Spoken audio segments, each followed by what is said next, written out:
जी, तो अब हम स्टार्ट करने वाले हैं रेन एंड मार्टिन। ठीक है, रेन एंड मार्टिन में हमने सेंटेंस पढ़ा था, सेंटेंस को क्लियर किया था। अब हम पढ़ेंगे सब्जेक्ट एंड प्रेडिकेट। सब्जेक्ट और प्रेडिकेट क्या होता है। अब ये कह रहा है 3 पॉइंट में chapter 2 we make a sentence. ठीक है, हम जुमले बनाते हैं।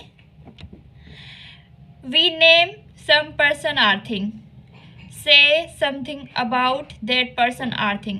अब इसको देखें, इसमें ही सब कुछ लिखा हुआ है, इसमें ही सारी मीनिंग है इसकी, सब्जेक्ट और प्रेडिकेट की। इसको हाईलाइट करें। ठीक है,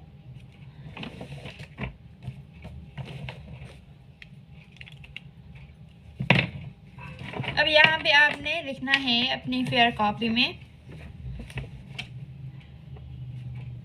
सब्जेक्ट एंड प्रेडिकेट। ठीक है, सब्जेक्ट की और सेंटेंस की आपको मीनिंग पता है। ठीक हो गया। अब हमने पढ़ना है सब्जेक्ट एंड प्रेडिकेट के बारे में। अब जैसे कि रेन एंड मार्टिन में कह रहा है कि we name some person or thing and say something. अब जो ये पहली पॉइंट है आप इसको नोट कर लें, पहली पॉइंट को, we name some person or thing. अब ये है subject, we name some person or thing, we name some person और थिंग। अब वी को भी छोड़ें, name some person or thing, name some person or thing. अब ये हमारा सब्जेक्ट हो गया। Say something, say something about that person or thing, about that person or thing। ठीक हो गया। ये हमारा क्या हो गया, ये हमारा बन गया प्रेडिकेट।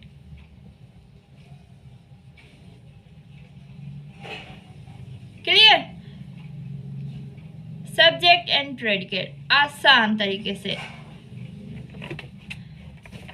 एग्जाम्पल अब देखें, आगे बढ़ते हैं। In other words we must have a subject to speak about and we must say और predicate something about the subject.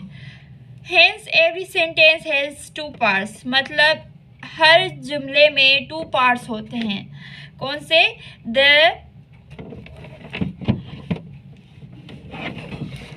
देखें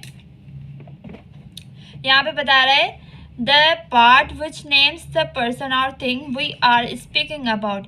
पहला जो पार्ट होता है वो नाम या चीज़ का होता है या पर्सन का, उसके बारे में हम बात करते हैं, या किसी चीज़ के या कोई बात होती है, कोई टॉपिक होता है, उसके ऊपर हम बात करते हैं। ठीक है, वो पहला पार्ट हमारा होता है जुमले का। This is called the subject of the sentence. अब ये हमारा क्या हो गया, सब्जेक्ट हो गया सेंटेंस का। उसके बाद क्या है, the part which tells something about the subject, this is called the predicate of the sentence। ठीक है, जो सेकंड पार्ट है वो हमें सब्जेक्ट के बारे में बताता है। अब जो हमें सब्जेक्ट के बारे में बताए वो हमें टॉपिक के बारे में बताए या फिर पर्सन के बारे में बताए, थिंग के बारे में बताए, वो हमारा क्या कहलाता है, वो हमारा प्रेडिकेट कहलाता है। अब 4 पॉइंट नोट कर लें। The subject of a sentence usually come first, but occasionally it is put after the predicate, as here comes the bus, Sweets are the uses of adversary. Number 5, in imperative sentence the subject is left out. अब जो imperative sentence होते हैं उसमें जो subject होता है वो हम remove कर देते हैं. क्यों remove कर देते हैं? उसकी वजह ये है जब हम imperative sentence इस्तेमाल करते हैं, यूज़ करते हैं. अब जिसको ये ग्रामर आती होगी, imperative जिसने किए होंगे उसको ये समझ आती होगी कि उसमें हमारा जो सब्जेक्ट होता है वो हमें पता होती है.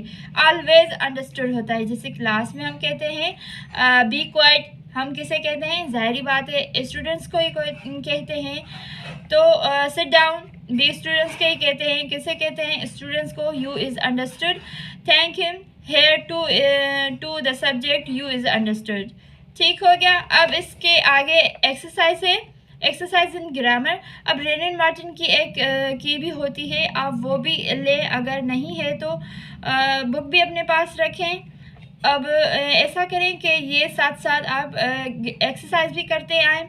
अगर कोई कन्फ्यूजन हो तो आप मुझसे पूछ सकते हैं कमेंट करके. ठीक है. अब इस एक्सरसाइज में ये पूछ रहा है in the following sentence separate subject and predicate. बिल्कुल आसान है, बिल्कुल आसान है. अब क्या है, इसमें आपने सब्जेक्ट सेपरेट करना है और प्रेडिकेट सेपरेट करना है. ठीक है. अब द कैकलिंग ऑफ गीज सेड रोम. ठीक है. अब जो इसमें सब्जेक्ट होगा उसको आप अलग करेंगे. कैसे आपने अलग करना है? अब आपने क्या करना है, एक बुक पे जो आप अभी जहाँ पे लिख रहे हैं वहाँ पर ऐसे लिखेंगे एक्सरसाइज नंबर और एक्सरसाइज इन ग्रामर 1. ठीक हो गया. यहाँ पे लिखेंगे सब्जेक्ट, यहाँ पे लिखेंगे प्रेडिकेट.